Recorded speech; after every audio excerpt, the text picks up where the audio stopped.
In the opening of each episode, we share our hopes for this podcast, which also happens to be our mission, to inspire better conversations about money. This means we're mindful of the topics we cover and the people, viewers, and listeners may be having these conversations with. Regardless of where you fall along the spectrum of financial literacy, eventually you'll realize the hard part about money isn't understanding the jargon or the math. It's actually turning what you know into action, because there will come a day where your financial decisions affect the people you love the most. So we wanted to talk to someone who's mastered money and how to talk about it with friends and family. Someone like Erin Lowry. She's a friend, personal finance expert, media personality, and best-selling author of the Broke Millennial series of books, which includes topics like getting out of debt, investing, and scripts you can use to navigate awkward financial conversations. Most recently, she's published a fourth book, which is a workbook that puts readers in the driver's seats to get their financial lives together. I mean, we're not counting, but that's Erin 4, Julian and Kirsten 1.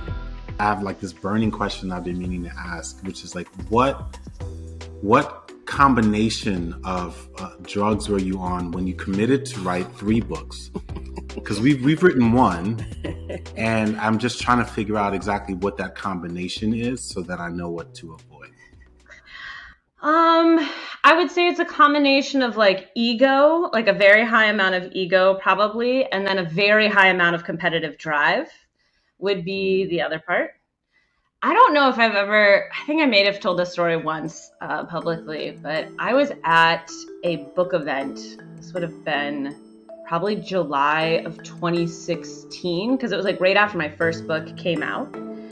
And a guy who is another author got up to the mic and held up a book in each hand and made a comment about I can hold a book in both of my hands. And I was like, I'm going to have too many books to hold in both hands. It just immediately was okay, I'm going to do 3 then. And I think a big part of that was so the first book was a 1-book deal. But then I negotiated a 2-book deal on the back of the 1. So I think if I had not, there might have been more space between 2 and 3. I might have known to give myself a break.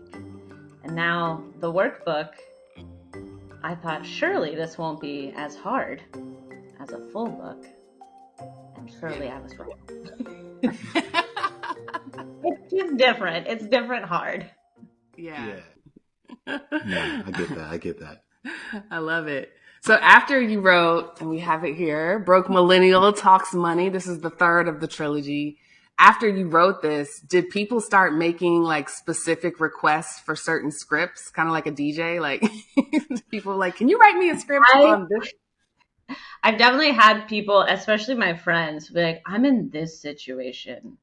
What would you do? I'm well, on page 72. I do feel so many of the scripts are actually already in the book, to the point you can really start to smell out who in your circle has and hasn't read some of your material. Because one of my dear friends just the other day was in the middle of a job negotiation. She got a new offer. She's going back and forth. She's can you help me? I was have you read Broke Millennial Talks Money? There's an extensive chapter about how to negotiate on your job. And I was on the phone with her for 20 minutes saying, okay, have we looked at, so we're comping base salaries. Okay, well, what about benefits? What about your vesting schedule? When do you vest? What type of vesting schedule on? Oh, I'm on graded, which wasn't the word that she used. She was I get 20% every year. I'm that's called graded. When's your 2-year mark? It's in March. That means you're walking away from your second year 20%. Are they going to compensate for that? Just talking through every little step like that, which is also in the book, by the way.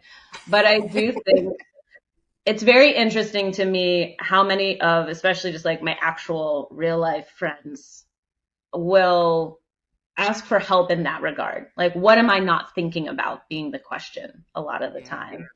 And then definitely with awkward, I think friends is the most awkward financial conversations we can have, to be honest. There's just something about with a romantic partner, obviously there can be a lot of tension, but at the end of the day, it's the person that you love and you have it's harder maybe to walk away from that person. With family, we need to set boundaries, but it's your family. With your friends, I feel like it's so much easier to feel like there's a big risk here of either I have to cut them out, they're going to cut me off, they're going to judge me in XYZ ways. And that to me seems like the area where so much of the tension exists. And also not wanting to admit certain things to your friends about like income, debt, what you can afford, what your goals are, all that kind of stuff. We hope you enjoyed this episode of Cashing Out the Podcast. To see more videos like this, subscribe to our YouTube channel and be sure to turn on your notifications. To get your copy of Cashing Out the book, visit Amazon.com, Barnes & Noble, your local bookstore, or download the audiobook on Audible.